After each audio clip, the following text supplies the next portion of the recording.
አልሐምዱሊላህ ረቢል ዓለሚን ወሰላቱ ወሰላሙ ዐላ ረሱሊላሂ ሰለላሁ ዐለይሂ ወሰለም።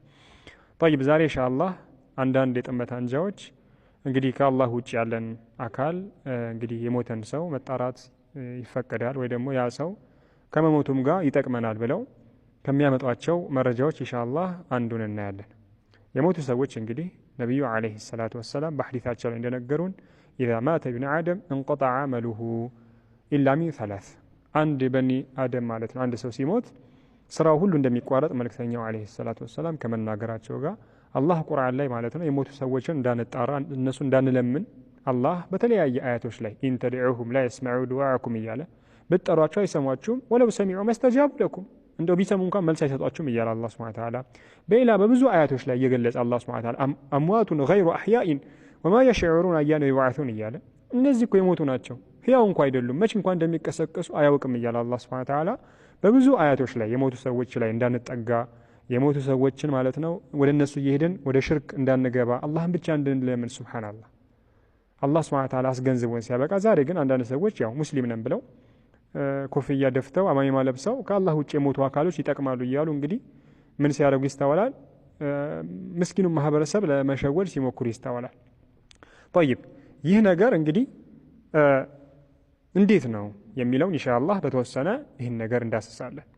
ከአላህ ውጭ ያለ አካል መጥራት በሸሪዓ እንግዲህ የተከለከለ ለመሆኑ ምንም ጥያቄ የለውም። ነገር ግን እነዚህ ሰዎች የጥመት አንጃዎች እንግዲህ መረጃ አለ ብለው ከሚያነሱት አንዱ የሙሳንና የነቢዩ ዐለይሂ ሰላቱ ወሰላምን ታሪክ ነው። ነቢዩ ዐለይሂ ሰላቱ ወሰላም ኢስራእ ወል ሚዕራጅ ሲወጡ ምን አድርገዋል? እንግዲህ ሙሳ አስቀንሰዋል ሰላት፣ ስለዚህ ያው የሞተ ሰው ይጠቅማል የሚል ፍልስፍናና ያኒ የማይሆን መንገድ ይዘው መጡ። ጠይብ እዚህ ጋር እንግዲህ አንድ መልስ ከሰጠን በቂ ነው። ነገር ግን ከአንድ በላይ መልስ ይሰጥበታል። የሙሳና የረሱል ዐለይሂ ሰላቱ ወሰላም ግንኙነት እዛ ጋር ያደረጉት ነገር ያኒ የሞተ ሰው ይጠቅማል ማለትን ያስይዛልን? ኢንሻአላህ እስኪ እንመልከት። አንደኛ እንግዲህ ከመልሶቹ መሃል ማለት ነው አንደኛ ነብዩ ዐለይሂ ሰላቱ ወሰላም እሳቸው ለምነውት ነው እንደ ሙሳን ዛሬ ሰዎች እንደሚያደርጉት የሞተን ሰው እንደሚለምኑት ነብዩ ዐለይሂ ሰላቱ ወሰላም ለምነውት ነው? ሙሳ ሆይ አስቀንስልኝ እባክህ ብለው ለምነውት ነው? ላ ራሱ ነው ምን ያላቸው ሙሳ ከማጃ ፊል ሐዲሱ ላይ እንደመጣው ምን አዘዘህ ጌታክ ብሎ ነው ሙሳ የጠየቃቸው። ከዛ ነብዩ ዐለይሂ ሰላቱ ወሰላም 50 ሰላት አላህ አዞኛል ሲል ሂድና አስቀንስ ኡመቶች አይችሉም እያለ ሙሳ ምን ያደረገው ማለት ነው ያኒ እንዲሄዱ ወደ አላህ እንዲሄዱ። በነገራችን ላይ የኢስራ ወይም ሚዕራጅ ታሪክ በራሱ አላህ ከአርሽ በላይ ከሰማያት በላይ መሆኑ ግልጽ የሆነ መረጃ ነው። ምክንያቱም ሙሳ ምን እያላቸው ነበር ለመልእክተኛው ዐለይሂ ሰላቱ ወሰላም ኢርጂዕ ኢላ ረቢክ ወደ ጌታህ ተመለስ፣ ከዛም በኋላ ፈስአሊ ተኽፊፍ እንግዲህ እንዲያቀልልክ ከ50 እንዲያቀልልክ ጠይቀው አላህን ብለው ምን አድርገዋል? ሙሳ ወደ ላይ እንዲወጡ አድርገዋቸዋል። ስለዚህ አላህ የት ነው ማለት ነው? ከአርሽ በላይ ከሰማያት በላይ ነው ማለት ነው።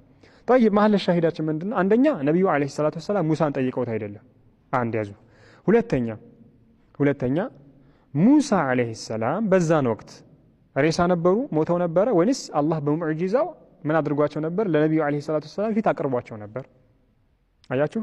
አይዋ አንደኛ ራሱ ሙሳ ጠይቋቸው ራሱ ነው ሙሳ የጠየቃቸው። ሁለተኛ ደግሞ በጊዜው ምንድን ነበሩ?